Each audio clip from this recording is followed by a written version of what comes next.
Syria addresses two messages to the UN Security Council Chairman and the UN Secretary General on the Israeli authorities' intention to conduct oil excavations in occupied Golan, branding the measure as a flagrant violation.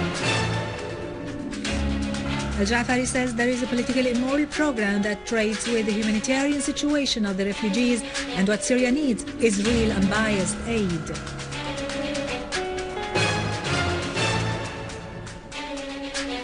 Rising voices are monitored in various Egyptian cities refusing Morsi's policy.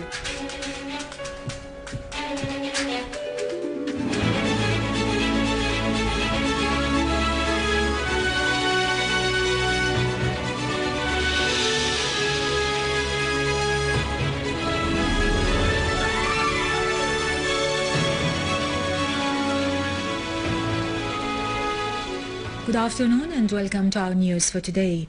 The Foreign and Expatriates Ministry has addressed two identical messages to the Chairman of the UN Security Council and the UN Secretary General on the intention of the Israeli occupation authorities to conduct oil excavations in the occupied Syrian Golan.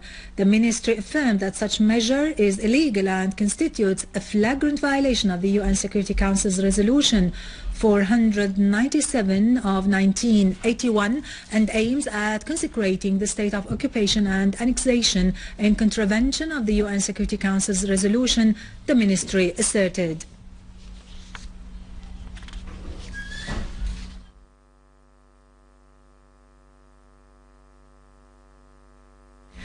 Syria's permanent representative to the UN, Dr. Bashar Al-Jaafari, has affirmed that Syria needs real unbiased aid, not only focusing attention on the humanitarian situation that does not precisely describe what is actually taking place in the country. Al-Jaafari's remarks came in a press statement following a closed-door session of the UN Security Council on the situation in Syria held today. He added that some UN Security Council's member countries still ignore many important data and that all parties in Syria must be encouraged to be involved in national dialogue. He explained how the Syrian government, in the framework of its cooperation with UN Under-Secretary General for Humanitarian Affairs, Valerie Amos, has allowed access to 11 international NGOs to deliver humanitarian aid into the Syrian territories. The Syrian ambassador continued as saying that representative of the Office for the Coordination of Humanitarian Affairs and representatives of international and national governmental organizations have carried out about 200 field visits inside Syria. I'm talking about this point because it is related to the issue of access, and the Syrian government has granted this right of access to all areas inside the Syrian territories, Al-Jaafari added. He pointed out that all sides must abide by the UN General Assembly Resolution 182/46, which respects the sovereignty of Syria and other countries when the humanitarian aid is distributed. He said many of the countries who met in Kuwait are the cause of the Syrians suffering because they are the same sides that support, finance, arm and train the terrorists and provide them with media coverage to portray them as defenders of freedom, not as terrorists who destroy the infrastructure, hospitals, schools and airports and attack civil aviation and diplomatic missions. Al-Jaafari described as a naive proposal the prerequisite of President Al-Assad's departure in order to start a dialogue. Those who want dialogue don't put preconditions. It is called a national dialogue and not a national dialogue with preconditions, he added.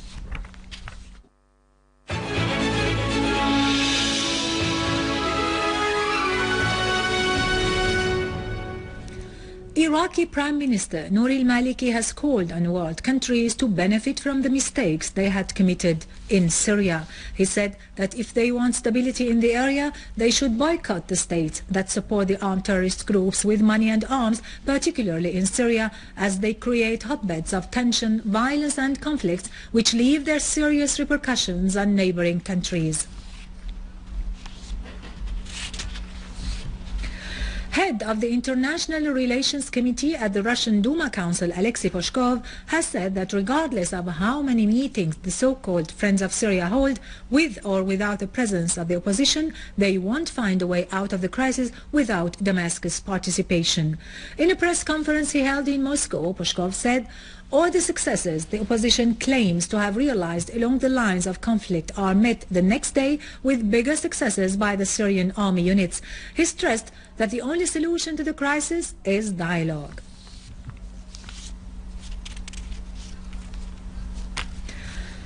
The Imam of Al-Aqsa Mosque, Sheikh Salahuddin Abu Arifa, has called on the people of Syria to come to terms and resort to peace and mercy.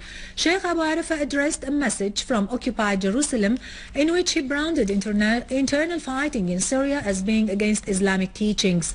He affirmed that such war is encouraged by some Western and Arab states who want to plant chaos and sedition in the country. He prayed to God to bring back security to Syria.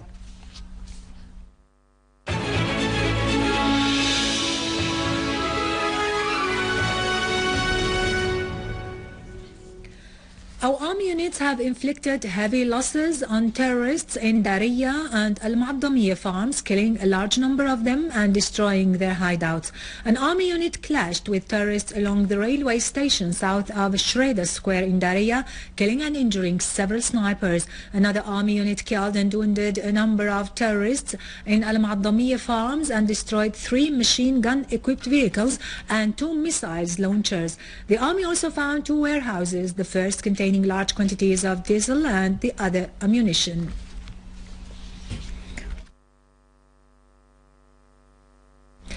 Terrorists blow up a booby-trapped car near Sahara complex in Aqrama Al-Jadeeda neighborhood in Wadi Dahab in Homs. Initial information refers to casualties and huge material damage.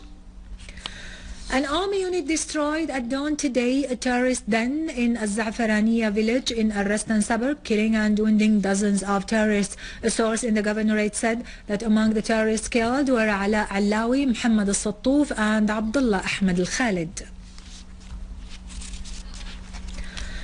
Our army units killed and wounded dozens of terrorists in a series of operations against their dens in Daraa countryside. A military source told Sana reporter that heavy losses were inflicted upon terrorists as the army units destroyed a machine gun equipped car, killing all the terrorists inside and destroying all the weapons and ammunition in Daraa al-Balad. The source added that a number of terrorists who were perpetrating acts of killing, sabotage and theft were killed in Ghabaghib, including Abdo al-Wadi and Muhammad al-Mawardi. In parallel, army unit killed and injured the members of an armed terrorist group who opened fire randomly on citizens near Al-Hamama roundabout in the city. In Busra al-Sham, an army unit foiled an attempt to blow up 2 explosive devices that were planted at the entrance of the town. Terrorist Hussam Ali Bakkour confessed to taking part in acts of abduction, rape and slaughter along with the terrorist group in the city of Homs, in addition to joining Al-Qaeda in Iraq.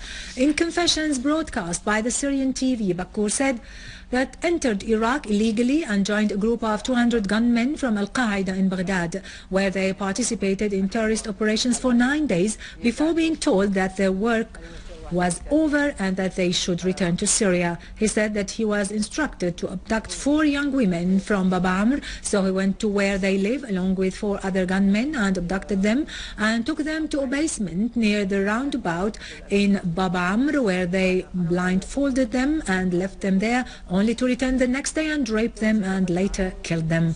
He said that afterwards they abducted 10 citizens from various areas in Homs and took them to the same basement and slit their throats in a similar manner.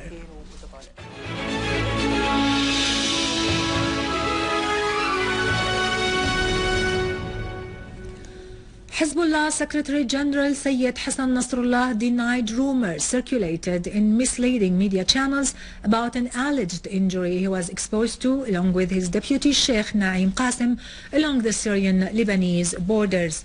Sayyid Nasrallah stressed in a speech he delivered yesterday on Al-Manar TV that Syria's unity and sovereignty must be protected. He pointed out that there is a Zionist project to divide Syria into ethnic entities, adding that no national movement should accept that.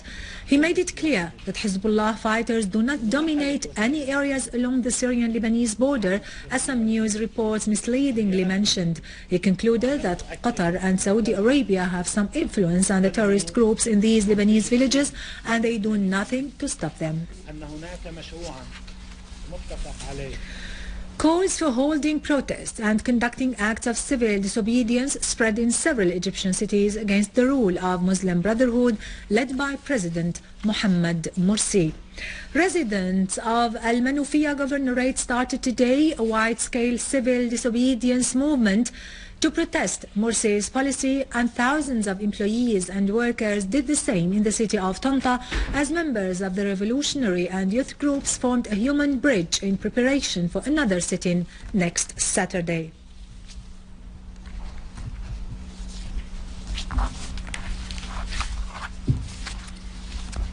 With this, we end our news for today. Thank you for watching. For more news about Syria and the region and to view this bulletin again, you can always visit our website in English, syriaonline.sy. Now to latest business and market news with Khalid Taqabani after a short break.